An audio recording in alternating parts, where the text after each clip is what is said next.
We still talking about silence to strength today, okay? My point is that I don't stay silent. I talk about my issues and I am willing to share that with you because I feel stronger when I talk about it. When I vent to those who will listen and to those who I trust, I get stronger because maybe they have some advice. Like I told you, my best friend, she says, "Girl, come up and see me." And I'm like, "Oh, I feel better already. That's all I need to do is book a quick trip." And she said she got me. Okay. Journey to Joy Live, a podcast to promote wellness, resilience, and joy while providing mental health awareness and breaking down the stigma of mental illness in the Black community. I'm your host, Dr. Enjoy, and today I bring to you episode 45, Silence to Strength.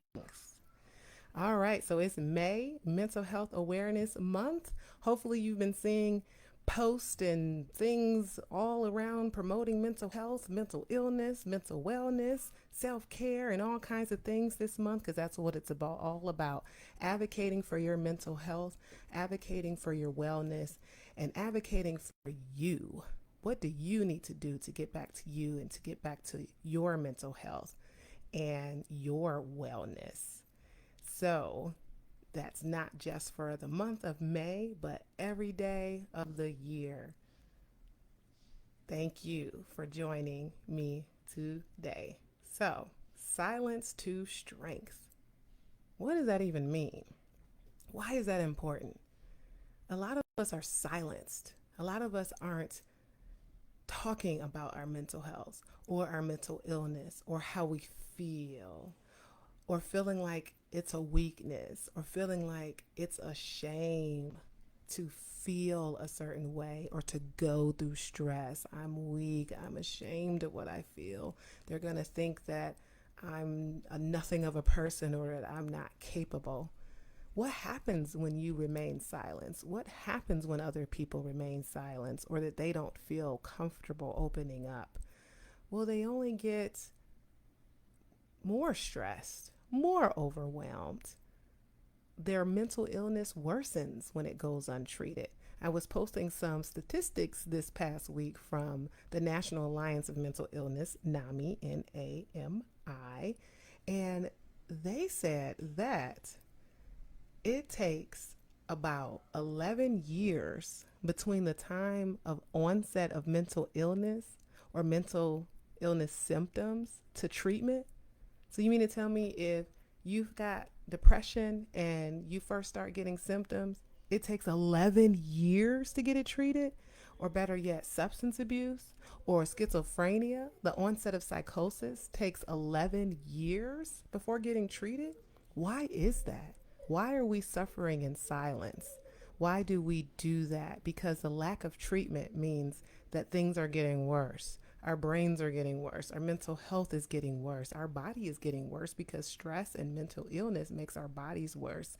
So it can lead to heart conditions and high blood pressure, and then that's getting worse over time. So not only do you see a worsening of your mental illness, you also see a worsening of your physical health, leading to physical illness. 11 years? That is a long time. We got to do something about this. Why are people waiting to get treated? 11 whole years. It is also known that about 50% of people have mental illness by the age of 14, and 75% of people have illness by the age of 24. That's a lot of people. That's a lot of people. So a lot of people are suffering. So it's a matter of us speaking out and us feeling comfortable talking about uncomfortable things, us getting comfortable talking about uncomfortable things. And the way to do that is to share your own story, is to be vulnerable and transparent. Week after week on this Journey to Joy Live, I've talked about myself and things that I go through. I've had my husband on, I've had my brother-in-law on, I've had my sister on, I've had my best friend. I've also had professionals who give their expert opinion and advice, and they've also given their anecdotes and been transparent about their journey to joy as well. And that's all to help people feel comfortable talking about uncomfortable things. Case in point, I love talking and I love talking about sharing what's going on with me, but I've definitely been stressed lately. I may not wear it on my face because, well, I listen to my own advice about being joyful and exuding that and smiling because my smile can help others. Your smile and positive affirmations can help yourself feel better when you think positively about your situation. But I've actually been really stressed lately. Financial stress, parenting stress, work stress. Trying to think of what other kind of stress. Those are three major stressors. So I've definitely been feeling the pressure. I feel like I need a break. I feel like I need a vacation. I usually travel a lot more than I have been this year. And so I've definitely been missing that. And I've been enjoying seeing other people go on their vacations. And I've been living vicariously through them. Like, wait, that's what I need. I need a beach. I need something else. I need a break. And you parents out there, it is okay to need a break from your kids. Just don't let your kids watch this. No, I'm kidding. But even they know they need a break from us. We need a break from them. And I am very comfortable talking about how I feel. People know they're like, okay, yeah, there's being transparent. That's awesome. Talk about it, vent. Have people that you can talk to about your stress because that can feel better when there's someone that you can trust. And I know I told my best friend this morning, I said, you know what, I'm feeling overwhelmed. I need a break. She said, well, you know what? Why don't you come up to see me in a couple of weeks? I got you. You need a break from the kids. You need a break from all that stuff down there. Why don't you come up to see me? Already, I feel good because I done booked the trip. So sometimes it's needed to take a break. Even if you don't go anywhere and you do a staycation and you are just in your house away, or you go and do a hotel somewhere in your city, getting away is definitely helpful. But yeah, us psychiatrists, us mental health specialists, us therapists, we get stressed too. We suffer from mental illness too. We get anxiety. We get all kinds of things. So it is definitely possible. And I try my best to listen to my own advice as far as self care. I feel like things haven't changed. I still exercise almost every day. There's probably about 2 days out of the week that I don't exercise. Even on those days, I'm walking and I'm pushing the stroller. So then I thought through, okay, what am I not doing? What can I add in order to reduce my stress that I'm experiencing? And, I continue doing the work that I need to do. Definitely continue doing these podcasts. This is not stressful. I love doing these podcasts and being here with you all and having you here and listen. This is fun. In fact, this is kind of a part of my self-care or my coping skills is to be able to do this because it's just so exciting to be able to talk and teach and be a part of breaking down the stigma in the Black community. So anyhow, what I'm trying to say is that we mental health professionals, we go through our times as well, and we have to listen to our own advice, and we have to get our own professionals to listen to their advice because sometimes it's hard to listen to our own advice that we teach our patients. But it's definitely important to talk about it. It feels easy for me to talk about this so that you can know that I go through something too, because if you're listening, you most likely are going through something. And maybe when you're hearing my voice say, oh my gosh, she's stressed out. Heck, I almost had a panic attack last week. So I talked about in, what was the name of that episode?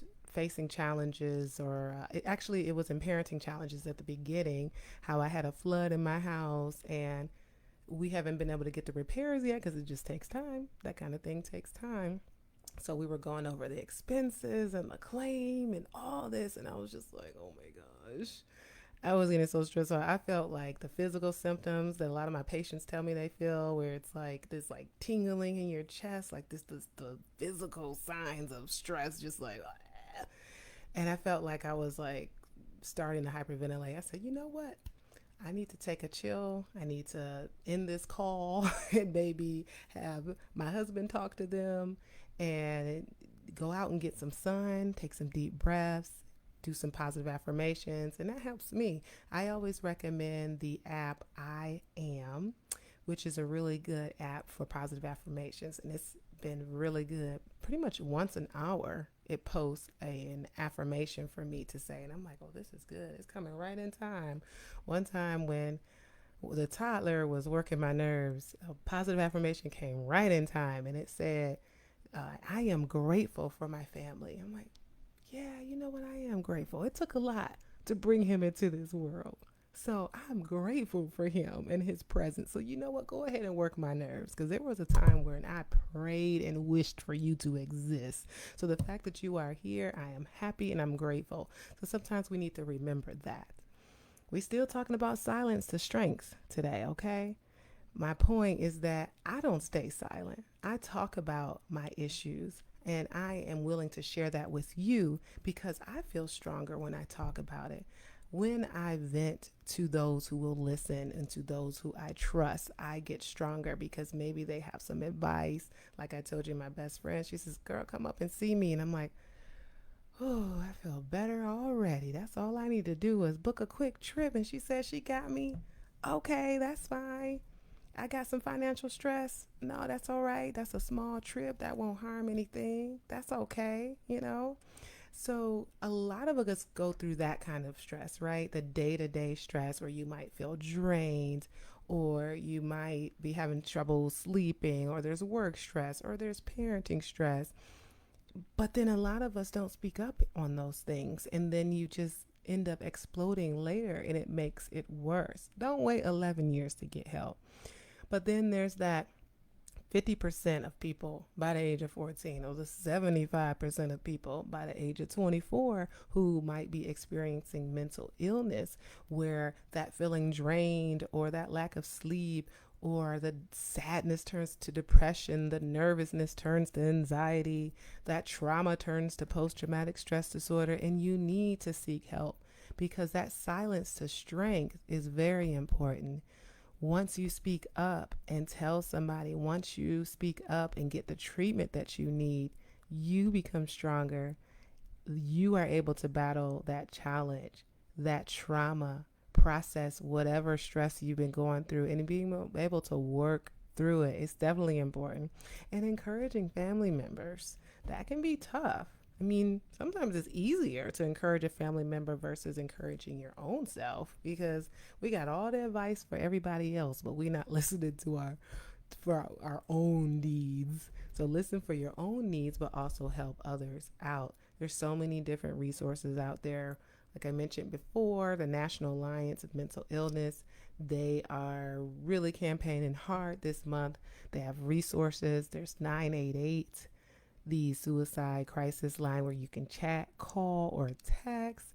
And in Georgia, there's a Georgia Crisis Access line where you can call if you're going through any issues. I even present myself as a resource. Find my website, the QR code. Wait, let me see. How do I do? Which direction? This direction. There we go. Bam. QR code is right there. So you can find my website. I even have resources at the bottom of the frequently asked questions tab on my website. So, and I'm here. Come and join me live and ask questions, make comments and things like that. If you ever need help, I can steer you in the right direction. I can't take on every single patient, but I can at least steer people in the right direction. So it's important to unsilence yourself. Speak up, speak out, rise up, do everything you need, because your mental health is important.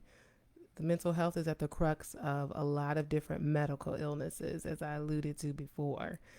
It is very important to take care of it. At the very basic level, making sure you have time for yourself, self-care, meditation, journaling, whatever it is. I used to journal a lot in college, and that was actually very helpful to me.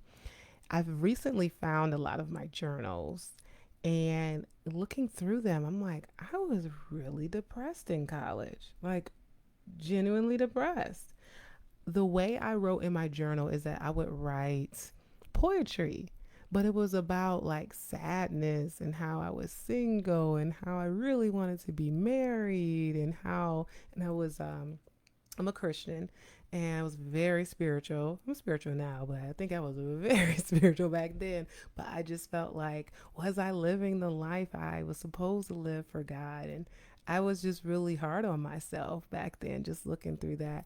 But my outlet was through journaling and through writing poetry. But it was interesting because now, 20 years later, looking at those journals, I'm like, whoa, wow. Like, I don't even remember feeling that way. I mean, so that's another thing to think about when you're overwhelmed and thinking of positive affirmations and being grateful. Think about where you've come from. Think about where you're at now versus where you used to be. Yeah, maybe you've got some progress. There's some places you need to be, like, oh, there's that debt you have to pay off. You'll get there. Give yourself some slack. It's okay. Mama, you're not a bad mom. Dad, you're not a bad dad. Those kids are just bad. It's okay. No, it's difficult. Parenting is difficult. But give yourself some slack. Release yourself from the shame. Release yourself from the guilt. It's all right. But think about where you've come from and that right now you've made so much progress. Most people have made a lot of progress since the past. And there's usually a few things at least that you can think of to be proud of and to be grateful for. So that's eye opening for me to be able to see that in my journal. I'm like, whoa, I'm not there. I am not in that mental space. And, looking back, like, would I have diagnosed myself with major depression?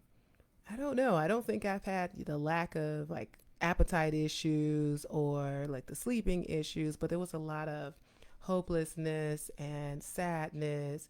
I didn't have like the loss of interest or things like that. So maybe it was like what I would probably call unspecified depression, but it was a lot of negative affirmations that I gave myself in that journal. So it's really nice to see that I've come so far because even through the day-to-day stress of parenting or finances or whatever work that might be going on, you can still be on that journey to joy. I still feel like I'm on my journey to joy because joy is a journey and a destination if you think about it. Just being on that journey, putting yourself first and deciding whatever it takes, I'm going to get there. I'm going to find that joy, whatever it takes. I may not be there now, but I will get there, and trusting that process and trusting that you will get there. Okay. Well, I hope that this has been helpful. I hope my transparency is helpful. I think that you should speak up and be transparent. That authenticity that you give yourself to others is helpful because it makes people feel like they can do the same. So whether it's you being transparent about something great in your life, do it and say it because you're not bragging. You're just showing that they can do the same. Or if there's something not going so well in your life, tell people because there's somebody else feeling the same way. You can say, I got you. You got it. You can do this. I got it. I can do this. Keep the positive affirmations. Thank you for listening. I appreciate you all for watching, whether you're watching live or later or listening on the podcast platforms. I'm on every podcast platform. Apple, Pandora, Spotify, iHeartRadio, you name it. So I appreciate it. And wow, episode 45 already. That's crazy. See you next week. I'm going to have a special guest. So looking forward to it. Bye-bye.